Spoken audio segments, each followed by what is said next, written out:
خاموش رہیں، آپ ذرا خاموش رہ جائیں۔ بسم اللہ الرحمن الرحیم، نحمده ونصلی علی رسولہ الکریم، اما بعد۔ جناب صدر بار، معزز اراکین بار،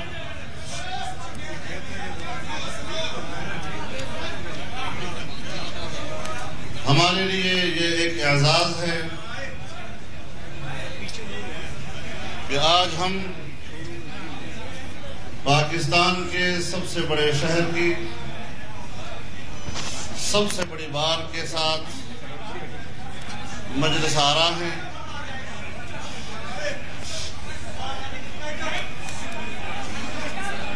وکلاء برادری نے آئین کی بالادستی کے لیے اور قانون کی بالادستی کے لیے جو ہمیشہ جدوجہد کی ہے، قربانیاں دی ہیں، اور آج بھی جس جدوجہد میں وکلاء برادری پیش ہے، میں آپ کی جدوجہد کو خراج تحسین پیش کرتا ہوں۔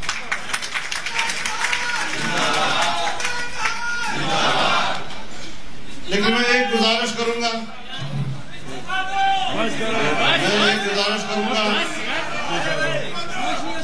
ہم لوگ جب میری گزارش سنے، ذرا پہلے آپ بہت نعرے لگا چکے ہیں، بہت آپ بات کر چکے ہیں، میں سن چکا ہوں آپ کی بات کو، لیکن میں آپ کو بحیثیت ایک وکیل کے آپ کے فرض کا احساس بھی دلانا چاہتا ہوں۔ ہم جلسوں میں جاتے ہیں،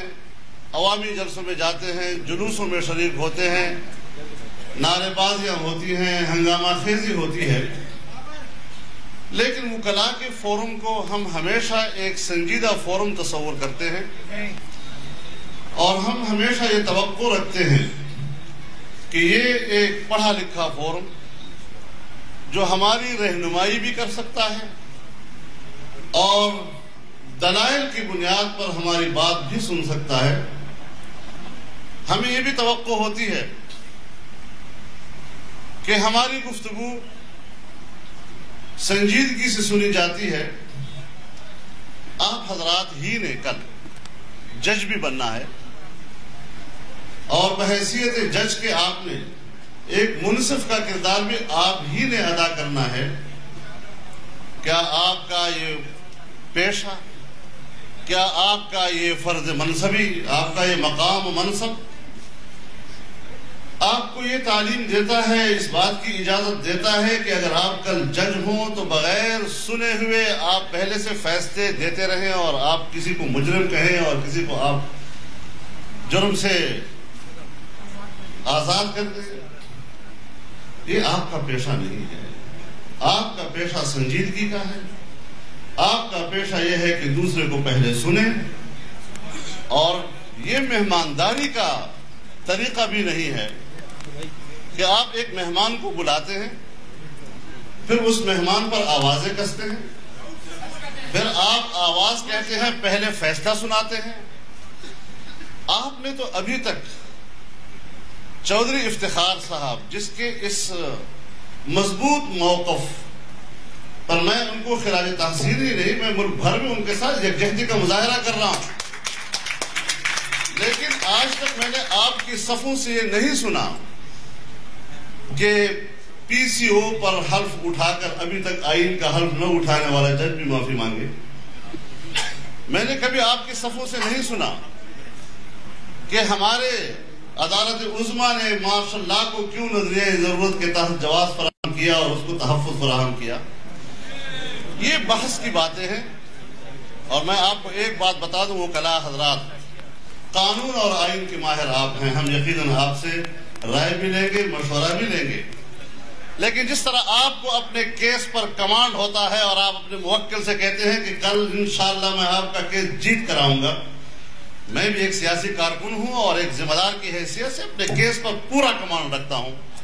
آپ مجھے نعرہ بازی سے محروم نہیں کر سکتے۔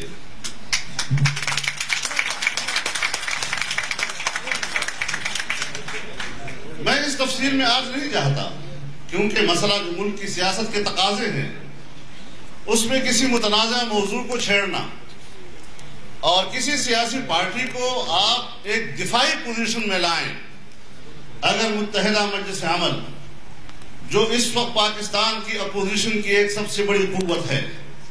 اور اپوزیشن کی اس بڑی قوت کو جو آپ کے ساتھ میدان عمل میں ہے اور سب سے پہلے مجلس عمل میدان عمل میں اتری ہے آپ کے ساتھ، اگر اس قوت کو آپ دفاعی پوزیشن میں لاتے ہیں تو میں نہیں سمجھتا کہ یہ آمریت کے مقابلے میں آپ کسی جمہوریت کی خدمت کر رہے ہیں۔ میرے محترم وکلاء حضرات، بنیادی مسئلہ یہ ہے کہ جنرل مشرف نے ایک ریفرنس عدالت کو بھیجا، سپریم جوڈیشل کونسل کو بھیجا، بحث ہو رہی ہے، ریفرنس صحیح ہے، ریفرنس غلط ہے، لیکن میرے سامنے ایک دلیل ہے۔ میں شاید اپنے آپ کو اس کے لیے حجت و برہان نہ سمجھوں، لیکن قانون اور آئین کی حیثیت سے وکلاء کو، بیرسٹرز کو حجت اور دلیل سمجھتا ہوں۔ وکلاء بھی مسائل پر بحث کرتے ہیں، اختلاف رائے کرتے ہیں، لیکن آج اس ریفرنس کے حوالے سے پاکستان کی طول و عرض میں قانون کے پیشے سے وابستہ اس طبقے نے جس یکجہتی کا مظاہرہ کیا ہے، یہ بذات خود یہ دلیل ہے اس بات کی کہ جنرل مشرف نے ریفرنس غلط بھیجا ہے، اس کی کوئی آئینی قانونی حیثیت نہیں۔ اس سلسلے میں جناب افتخار چودھری صاحب، چیف جسٹس جناب چودھری افتخار صاحب کو یہ آئینی اور قانونی حق حاصل ہے کہ وہ بارون میں جائے، وکلاء حضرات کے ساتھ بات کریں۔ وہ سکھر بھی گئے، حیدرآباد بھی گئے، پشاور بھی گئے اور لاہور بھی گئے۔ لاہور اور اسلام آباد کا سفر جو صرف 2 گھنٹے کا ہے وہ 10 گھنٹے میں طے ہو رہا ہے۔ لاہور اور پشاور اور اسلام آباد کا، اور لاہور اور اسلام آباد کا سفر جو 4-4.5 گھنٹے میں طے ہو جاتا ہے وہ 25-27 گھنٹے میں طے ہو رہا ہے۔ گاؤں گاؤں ان کا استقبال ہو رہا ہے، سیاسی پارٹیاں، سیاسی کارکن، وکلاء ہر شہر اور گاؤں سے باہر آ کر امڑ کر ان کا استقبال کر رہے ہیں۔ کبھی کوئی پتہ بھی تر نہیں ہوا، کسی کو کبھی خراش بھی نہیں آئی، کہیں کوئی مشکل درپیش نہیں آئی۔ کیا وجہ ہے کہ اگر وہ 12 مئی کو یہاں کراچی میں تشریف لاتے ہیں، اپنے وکلاء کے ساتھ بات کرنا چاہتے ہیں، یہاں کے لوگ ان کا استقبال کرنا چاہتے ہیں، تو یہاں پر ایک متوازی ریلی نکالی جاتی ہے۔ ہم کبھی کسی کے ریلی کے حق کو نہیں چھیننا چاہتے۔ آپ نے حدود اللہ کے مسئلے پر بھی یہاں ایک ریلی نکالی، کسی نے آپ کو نہیں روکا، کسی نے آپ سے نہیں کہا کہ آپ ریلی نہ نکالیں، آپ مظاہرہ مت کریں۔ آپ نے جامعہ حفصہ کے حوالے سے یہاں ریلی نکالی، بہت بڑا مظاہرہ کیا، کسی نے آپ کو نہیں کہا کہ آپ ایسا کیوں کر رہے ہیں۔ لیکن ہم نے 12 مئی سے 2 دن پہلے فلور آف دی ہاؤس پر کہا کہ جس دن جج صاحب کراچی جا رہے ہیں اور جس دن جج صاحب بار سے خطاب کر رہے ہیں، اسی روز یہ مظاہرہ کرنا یہ تصادم کو دعوت دینے والی بات ہے۔ اس سے کراچی کے شہر کا امن تباہ ہوگا، لیکن یہ لوگ نہیں مانے، اور پھر وہی ہوا جس کا نظارہ کراچی کے عوام نے بھی کیا، چشم فلک نے بھی کیا۔ آج ہم آپ کے پاس یہاں آئے ہیں اس اظہار یکجہتی کے لیے، اس درد میں شریک ہونے کے لیے، اس غم میں شریک ہونے کے لیے، اس احتجاج میں شریک ہونے کے لیے کہ آپ کے بار سے جج صاحب خطاب کرنے کے لیے آ رہے تھے، اور یہاں پر ایک قوت MQM کے حوالے سے میدان میں اتری، اور الطاف حسین صاحب نے وہاں سے اعلان کیا کہ میرے جیالے گلی گلی کوچے کوچے سے کراچی کو بھر دیں گے، یہ صورتحال انتہائی غیر سیاسی، غیر اخلاقی، آپ کو اس کی جو سزا دی گئی، آپ کو اپنے آئینی اور قانونی حق کے استعمال کی جو سزا دی گئی، کراچی کے عوام کو جو سزا دی گئی، کراچی کے وکلاء کو، کراچی کی سیاسی پارٹیوں کو، مذہبی پارٹیوں کو، ان کے کارکنوں کو جو سزا دی گئی، آج متحدہ مجلس عامل کی قیادت آپ کے ساتھ براہ راست اس احتجاج میں شرکت کے لیے یہاں آئی ہے، ورنہ ہم آپ کے اس جہتی میں پہلے بھی گلی گلی کوچے کوچے آپ کے ساتھ رہے ہیں، ہمیشہ آپ کے ساتھ رہے ہیں، مسلسل آپ کے ساتھ اس احتجاج میں شریک رہنا چاہتے ہیں۔ لیکن میرے محترم دوستوں، ملک کے سیاسی معاملات ہوتے ہیں، قانون پر بحث آپ کا حق ہے، قانون کی تشریح کرنا عدالت کا حق ہے، لیکن قانون بنانا یہ ہمارا حق ہے۔ ہم پارلیمنٹ کے لوگ، ہم آپ کے دائرہ اختیار میں مداخلت نہیں کرتے، چاہے آپ سے ہمارا اختلاف ہو، عدالتیں فیصلہ دیتی ہیں چاہے ہمارا ان سے اختلاف ہو، لیکن ہم ان کے فیصلے کے حق کو چیلنج نہیں کیا کرتے۔ لیکن پارلیمنٹ کے اراکین آزادانہ طور پر ایک سیاسی فیصلہ کرتے ہیں، کوئی ڈھکی چھپی گفتگو نہیں، باضابطہ مذاکرات کے نتیجے میں آپ وکیل پیشہ ہیں، آپ ایڈوکیٹس ہیں، آپ کبھی بھی پارلیمنٹ کے اراکین کی اس حق کو چیلنج نہ کریں، اختلاف رائے کریں، بالکل آپ کا حق ہے، لیکن ان کے اس حق کو چیلنج کرنا کہ معافی مانگو، معافی ہم کیوں مانگے؟ اس لیے مانگے کہ ہم نے وردی کے کردار کو ختم کرنے کا فیصلہ کر لیا تھا، ہم نے اس کو پابند کر لیا تھا، اور اس نے قوم کے سامنے کہہ دیا تھا کہ میں 31 مارچ 2004 کو یونیفارم اتار دوں گا، پھر دغا اس نے کی اور معافی ہم مانگے؟ جناب رسول اللہ صلی اللہ علیہ وسلم نے معاہدے کیے یا نہیں کیے؟ اہل مکہ کے ساتھ معاہدے کیے، یہود مدینہ کے ساتھ معاہدے کیے، قبائل مدینہ کے ساتھ معاہدے کیے۔ میں دعوے سے کہتا ہوں دین کے ایک طالب علم کی حیثیت سے کہ رسول اللہ صلی اللہ علیہ وسلم نے ایک معاہدہ بھی نہیں توڑا، تمام معاہدے کفار نے توڑے۔ کیا ہم اس کا الزام رسول اللہ پہ لگا دیں؟ کیا آپ نے غلطی کی تھی؟ نعوذ باللہ۔ ہم نے معاہدہ کیا، سیاسی نقطہ نظر سے کیا۔ مجھے صرف ایک بات کا افسوس ہے کہ ایک جگہ پر ایک غلطی اٹھائی گئی جس کا سہارا لے کر انہوں نے اسمبلی میں غیر ضروری قانون سازی کی کہ 2 عہدوں کا قانون پاس کرنے کی۔ میں اس بیرسٹر کا احترام بھی کرتا ہوں، میرا دوست بھی ہے، میں اس کی قدر بھی کرتا ہوں، لیکن جب ہم نے اس معاہدے کی بریفنگ دی پورے اسمبلی کے اپوزیشن کے پارلیمانی گروپ کو، تمام پارٹیاں موجود تھیں، یہ بیرسٹر صاحب بھی موجود تھے، اس وقت بھی ہم نے ان کے سامنے یہی آرٹیکل 63(1)D کا ذکر کیا، اور پھر LFO پر جب قانون سازی ہو رہی تھی اور آئین میں ترمیم کا عمل جاری تھا تو انہوں نے سب سے لمبی تقریر اس موضوع پہ کی۔ نہ ہمارے ساتھ بریفنگ میں وہ نشاندہی کر رہے ہیں، نہ اپنی تقریر میں اس کی نشاندہی کر رہے ہیں۔ جب 17ویں ترمیم پاس ہو جاتی ہے اس کے بعد کہتے ہیں کہ اس آرٹیکل کے تحت گنجائش ہے کہ قانون پاس کیا جائے۔ اب مسئلہ ٹائمنگ کا ہے، اگر ترمیم پاس ہونے سے پہلے وہ بتا دیتے تو شاید ہم ڈٹ جاتے کہ ہم اس پر کوئی کمپرومائز کرنے کو تیار نہیں ہیں، لیکن اگر ٹائمنگ یہ ہے کہ سب کچھ ہو جانے کے بعد آپ نشاندہی کرتے ہیں تو ذرا اپنی برادری کے اس بیرسٹر سے بھی کہہ دیجئے کہ آپ کی وہ مہارت اور آئین پر آپ کی وہ قدرت یہ اس پہ پہلے کیوں نہیں تھی کہ آپ ان کی رہنمائی کرتے؟ آپ نے LFO پر بحث کے دوران اس کی نشاندہی کیوں نہیں کی؟ اور اگر میں نے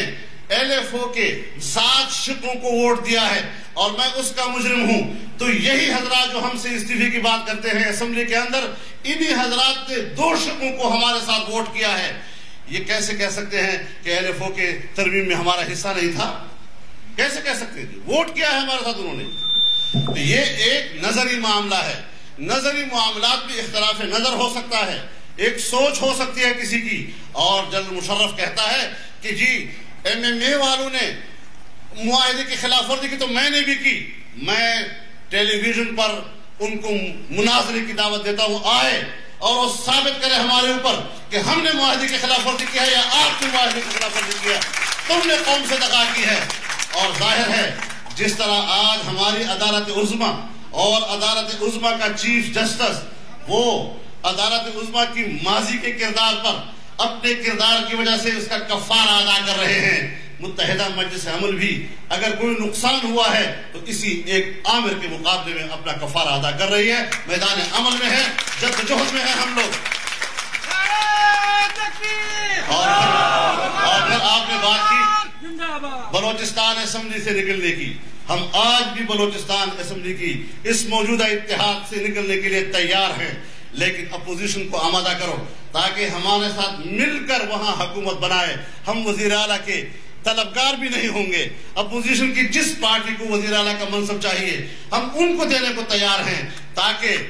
ہم حکومت کی قربانی تو دے لیکن جمہوریت کی قربانی نہ دیں۔ اگر پھر ہمارے جانے سے اسمبلی ٹوٹ گئی اور وہاں گورنر راج لگا تو آپ میں سے کچھ لوگ کھڑے ہو کر کہیں گے کہ ملاؤں نے پھر جرنیلوں کو آگے آنے کا موقع دے دیا ہے۔ ہم کبھی ان کو اپنی آمریت کا کھیل نہیں کھیلنے دیں گے وہاں پر۔ اور پھر آپ کو بتا دوں، ہم حکومت میں یقیناً مخلوط حکومت کا حصہ ہیں، لیکن صوبہ جاتی نظام میں اور وفاقی نظام میں صوبے کا اپنا ووٹ، مرکز کا اپنا ووٹ اور ہر جگہ کی طاقت کا توازن ایک دوسرے سے مختلف۔ حکومت سازی کے لیے کبھی مخلوط حکومت کی ضرورت پڑ جاتی ہے، لیکن سیاسی پارٹیاں اپنے شرائط میں بات کرتی ہیں۔ آپ کو میں 2-3 مثالیں دینا چاہتا ہوں۔ آپ کہتے ہیں ہم مخلوط حکومت کا حصہ ہیں۔ سب سے پہلے اعتماد کی ووٹ کی بات آئی، سب سے پہلے اعتماد کی ووٹ۔ ایم ایم اے نے انکار کر دیا ووٹ دینے سے، سرحد اسمبلی نے ان کو شکست دی، اور بلوچستان میں اس لیے شکست ہوئی کہ مجلس عمل نے اس کے خلاف ووٹ دیا۔ اسی جنرل مشرف کے خلاف مخلوط حکومت کے اندر ہوتے ہوئے مرکز کی پالیسیوں کی پیروی کی کوئی فرق نہیں آیا ان کی سوچ کے اوپر۔ اور پھر اس کے بعد آپ کو یاد ہے جب وردی کے لیے قراردادیں آ رہی تھیں، پنجاب اسمبلی نے قرارداد پاس کی، سندھ اسمبلی نے قرارداد پاس کی، تو سرحد اسمبلی نے وردی کے خلاف قرارداد پاس کی۔ اور جب بلوچستان اسمبلی میں قاف لیگ والے، وزیر اعلیٰ صاحب والے یہ قرارداد حق میں لانے لگے تو ہم نے کہا کہ ہم مخالفت کریں گے، اور جب اس کو احساس ہوا کہ میں شکست کھا رہا ہوں اس کو قرارداد واپس دینی پڑ گئی۔ یہی اس بلوچستان ہے۔ جب فوجی آپریشن کا سوال پیدا ہوا تو اسمبلی کے اندر جو قرارداد پاس ہوئی کہ اب فوجی آپریشن نہیں ہونا چاہیے، وہ قاف لیگ کی وجہ سے نہیں، وہ مجلس عمل کے ووٹ کی وجہ سے ہوا۔ اگر کابینہ نے ریکارڈ پر یہ فیصلہ کیا کہ بلوچستان میں فوجی آپریشن نہیں ہونا چاہیے، یہ قاف لیگ کی وجہ سے نہیں تھا، یہ مجلس عمل کے موقف کی وجہ سے تھا۔ لہذا مخلوط حکومت میں ہوتے ہوئے میری بات میری گزارش سنیں ذرا، بات سنیں ذرا، خدا کے بندے کیا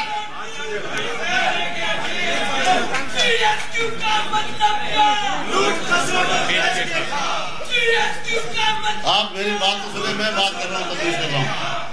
اب اس کے بعد میں آپ سے کہنا چاہتا ہوں کہ اگر مجلس عمل ایک صوبے کے اندر کسی مخلوط حکومت میں ہے کہ اگر وہ نہ ہو تو اسمبلی گر جائے گی، کہہ رہی ہے آپ سے، آپ ہیلپ کریں کہ اپوزیشن کے لوگ ہم سے حکومت بنائیں مل کر، ہم انہیں وزیر اعلیٰ دینے کے لیے بھی تیار ہیں، لیکن کاف سے ہماری جان چھوٹ جائے، کوئی آتا نہیں ہے، نہیں ہوگا، اسمبلی گرے گی، گورنر راج لگے گا، پھر آپ جیسے چند لوگوں کے جو کہیں گے کہ ملا نے راستہ دے دیا، اس تک نہ پہنچائیں۔ حکومت کی قربانی کی بات کریں، 100 دفعہ دینے کو تیار ہیں، لیکن جمہوریت کی قربانی کے لیے مت کہیں آپ۔ اور پھر اس کے علاوہ سرحد کی حکومت نے مسلسل ایک موقف رکھا ہوا ہے، ہم اسمبلی میں ہیں، ہماری حکومتیں ہیں، حکومتوں کی ضروریات ہوتی ہیں، لیکن اس کے باوجود خارجہ پالیسی میں ہم نے مقابلہ کیا ہے، کسی اور نے نہیں کیا۔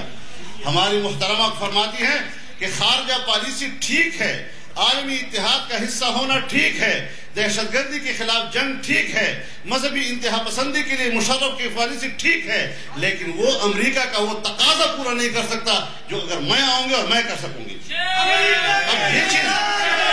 اب یہ بات جو ہے یہ پالیسی کا اختلاف نہیں ہے، اپوزیشن اسے کہتے ہیں جو حکومتی پالیسی کے متبادل پالیسی پیش کرے، اس نے عالمی اتحاد کو اولیت دی ہے۔ ہم اسلامی دنیا اور پڑوسی ممالک کے ساتھ بہتر تعلقات کو خارجہ پالیسی کی بنیاد بنانا چاہتے ہیں، اور مسائل کا حل مذاکرات کے ذریعے چاہتے ہیں، تنازعات کے ذریعے، جھگڑوں کے ذریعے، گولی کے ذریعے نہیں چاہتے۔ ہم سیاسی امن سے وابستہ ہونا چاہتے ہیں، اور ہم ایک مذہبی قوت ہیں، آئین کی بات کرتے ہیں، آئین کے دائرے میں رہتے ہوئے سیاسی عمل کے ذریعے سیاسی قوت حاصل کرنا چاہتے ہیں، اور ملک میں تبدیلی لانے کی بات کر رہے ہیں، ڈنڈے اور اسلحے کی بنیاد پر ہم تبدیلی کی بات نہیں کر رہے۔ تو لہذا تو میرے محترم دوستو، آپ اس حوالے سے اپنے مقام منصب کا بھی احترام کریں، ہمارے نظریہ سوچ اور فکر کا بھی احترام کریں۔ اختلاف کا ہر ایک کو حق حاصل ہے، ہم بھی اختلاف کرتے ہیں لوگوں کے ساتھ، لوگ ہم سے اختلاف کرتے ہیں، لیکن یہ ایک سنجیدہ فورم ہے جہاں ہم آ کر یہ خواہش رکھتے ہیں کہ کچھ ہم قانون اور آئین کی باریکیوں میں جا کر بات کریں، ہم بین الاقوامی پالیسی کی بات کریں، ہم عالمی سطح پر اس عالمی ایجنڈے کی بات کریں جو 3 باتیں ہیں: آزادی، جمہوریت اور انسانی حقوق۔ ہمیں دیکھنا یہ ہے کہ امریکہ اور مغربی استعمار جو اس ایجنڈے کے سب سے بڑے علمبردار بنتے ہیں، کہ آج وہ قوموں کی آزادی کو یقینی بنا رہے ہیں، ان کے مستقبل کو محفوظ بنا رہے ہیں، یا قوموں کی آزادی کے مستقبل کو تاریک کر رہے ہیں۔ ہم نے دیکھنا ہے کہ یہ جمہوریت کے علمبردار کیا وہ دنیا میں بادشاہتوں اور ڈکٹیٹروں کی پشت پناہی کر رہے ہیں؟ پاکستان کے اندر وہ جمہوریت کو سپورٹ کر رہے ہیں یا ایک ڈکٹیٹر کو سپورٹ کر رہے ہیں؟ اس حوالے سے ہمیں سوچنا چاہیے کہ اگر عالمی استعمار اور ہمارا ڈکٹیٹر آج ایک صف میں ہے، ہم کیسے تسلیم کریں کہ عالمی دنیا جمہوریت کے لیے مخلص ہے؟ ہم انسانی حقوق کی بات کرتے ہیں، گوانٹانامو سے لے کر پاکستان اور دنیا بھر کے ریاستی عقوبت خانوں میں آج انسانیت کے ساتھ جو ظلم ہو رہا ہے، ان کے حقوق سلب ہو رہے ہیں۔ آج آپ ہی کے ملک کے جو مسنگ پیپلز کے لیے اور فیملیاں سپریم کورٹ کے آگے کھڑی ہیں، آج وہ آواز ہے کہ انسانی حق کے ساتھ پاکستان میں کیا ہو رہا ہے۔ ہمیں اس کی بات کرنی چاہیے کہ عالمی قوتیں وہ اقوام متحدہ کی انسانی حقوق کے چارٹر کو بھی پامال کر رہی ہے، جنیوا کنونشن کی انسانی حقوق کے چارٹر کو بھی پامال کر رہی ہے، اور ہمیں کہتی ہے کہ تم انتہا پسند ہو اور شدت پسند ہو۔ یہ انتہا پسندی اور شدت پسندی کا معاملہ نہیں ہے۔ میں آج پھر اعادہ کرتا ہوں اس موقف کا کہ جھگڑا دہشت گردی کے خلاف جنگ کا نہیں ہے، جھگڑا مفادات کا ہے۔ امریکہ نے ایک فرضی عنوان کی بنیاد پر طاقت کے استعمال کا جواز پیدا کیا ہے۔ وہ اصل میں عرب کے تیل پر قبضہ کرنا چاہتا ہے، وہ افغانستان میں اتر کر وسط ایشیا کے معدنی ذخائر پر اپنے کنٹرول حاصل کرنا چاہتا ہے، وہ گوادر اور کراچی کے پورٹ کو قبضے میں لے کر جنوب ایشیا کی تجارتی راستوں پہ قبضہ کرنا چاہتا ہے، وہ ایک نئے مستقبل کی طرف جا کر دنیا کو اپنا غلام بنانا چاہتا ہے۔ ہمیں اس حوالے سے سوچنا چاہیے کہ ہم اپنے مستقبل کو ان استعماری پنجوں سے کیسے بچا سکتے ہیں۔ امریکہ کا جو یار ہے، لہذا معاملہ کا جو یار ہے، لہذا پاکستان کے اندر پاکستان کے داخلی سیاسی عوامل اپنی جگہ پر حقیقت، ہم اس کا انکار نہیں کر سکتے، لیکن آج کی دنیا میں اور خاص طور پر 9/11 کے واقعے کے بعد عالمی عوامل اتنے سامنے آ گئے ہیں کہ آپ پاکستان کی داخلی سیاست میں ان خارجی عوامل کو نظر انداز نہیں کر سکتے۔ اگر آپ ان کو نظر انداز کرتے ہیں تو پھر آپ کی حیثیت اس کبوتر کی ہے جو اپنی آنکھیں بند کر کے کہتا ہے کہ شکاری مجھے نہیں دیکھ رہا۔ لہذا ہمیں عالمی حالات پر نظر رکھنی چاہیے، ہمیں ان کے مقابلے میں کہنا چاہیے۔ انہوں نے تعلیمی پالیسی میں مذہب کا نام و نشان ختم کرنے کی کوشش کی، تعلیمی پالیسی میں ہم نے ان کا مقابلہ کیا ہے۔ انہوں نے قانون کی بنیاد پر، اسمبلی میں اکثریت کی بنیاد پر اسلام کے بنے بنائے قوانین کو ختم کرنے کی کوشش کی، ہم نے ان کو مقابلہ کیا ہے۔ یہ عجیب بات ہے کہ اگر اسلام کی مخالفت میں کوئی قوت مشرف کا ساتھ دے وہ گناہ نہیں ہے، لیکن اگر جمہوریت اور آئین کے حوالے سے کسی نظری معاملے میں کسی کا ہم سے اختلاف ہو جائے تو پھر ہم مجرم ہو جاتے ہیں کہ صاحب آپ نے ان کو ووٹ کیوں کیا۔ میں کہتا ہوں آئین کی کسی شک کے حوالے سے مذاکرات کے نتیجے میں اگر کوئی نرمی ہم نے دکھائی ہے، میں اعلان کرتا ہوں کہ جنرل مشرف نے اس معاہدے سے دغا کرنے کے بعد اب ہمیں پابند نہیں بنایا، نہیں رکھ سکتا کہ ہم 7ویں ترمیم کے پابند رہیں۔ ہم اس کے خاتمے کے لیے بھی پارلیمنٹ اور باہر اپنی جدوجہد جاری رکھیں۔ مسئلہ بنیادی یہ ہے، لیکن مسئلہ بنیادی یہ ہے کہ اپنے ملک کے اندر آئین کی کسی ایک چھوٹے سے شق پر اگر حکومت کے ساتھ ایک بات طے ہوتی ہے مذاکرات کے نتیجے میں، وہ تو جرم ہے، لیکن پاکستان جو اسلام کے نام پر بنا ہے، جس کا آئین کہتا ہے کہ اسلام پاکستان کا مملکتی مذہب ہوگا، جس کا آئین کہتا ہے کہ تمام قوانین قرآن و سنت کے مطابق بنیں گے، جس کا آئین کہتا ہے کہ کوئی قانون قرآن و سنت کے خلاف نہیں بنے گا، جس کا آئین کہتا ہے کہ اسلامی نظریاتی کونسل کی سفارشات کی بنیاد پر قانون سازی ہوگی، اس سب سے احتراز کیا جا رہا ہے، اس سب سے صرف نظر کیا جا رہا ہے، اس کے خلاف قانون سازی ہو رہی ہے، اور ہماری ملک کی ایک پارٹی ان کا ساتھ دے رہی ہے۔ اسلام کے مقابلے میں، قرآن و سنت کے مقابلے نبی مشرف کا ساتھ دینا یہ بہت بڑا جرم ہے، اور وہ پورے اللہ سے بھی معافی مانگے، توبہ بھی کرے اور قوم سے بھی معافی مانگے، لیکن اس کے باوجود ہم فراخ دل لوگ ہیں، ہم تنگ نظر نہیں ہیں۔ میں ان روشن خیالوں سے ادب سے کہنا چاہتا ہوں کہ ہم تو انتہا پسند ہوئے اور آپ روشن خیال ہوئے، ہم تو ہوئے تنگ نظر، آپ تو ہوئے وسیع نظر۔ کیا وجہ ہے کہ آپ کہتے ہیں کہ ہم ان کے ساتھ نہیں بیٹھیں گے اور تنگ نظر کہہ رہا ہے کہ میں آپ کے ساتھ بیٹھنے کو تیار ہوں؟ زاہد تنگ نظر نے مجھے کافر جانا اور کافر ہی سمجھتا ہے مسلمانوں میں۔ یہ صورتحال نہیں ہونی چاہیے۔ اصولوں کی بنیاد پر، آئین کی روشنی میں جچے تلے انداز کے ساتھ، دلائل کی بنیاد پر اگر آپ وہ کلا کی خواہش ہو تو ایک الگ سا اور فورم بنا لیں جس میں گھنٹہ 2 گھنٹے کا آپ کے پاس بھی وقت ہو اور میرے پاس بھی وقت ہو۔ میں اپنے موقع پر الحمدللہ کمان رکھتا ہوں اور میں آپ کے ساتھ بات چیت کرنے کے لیے تیار ہوں۔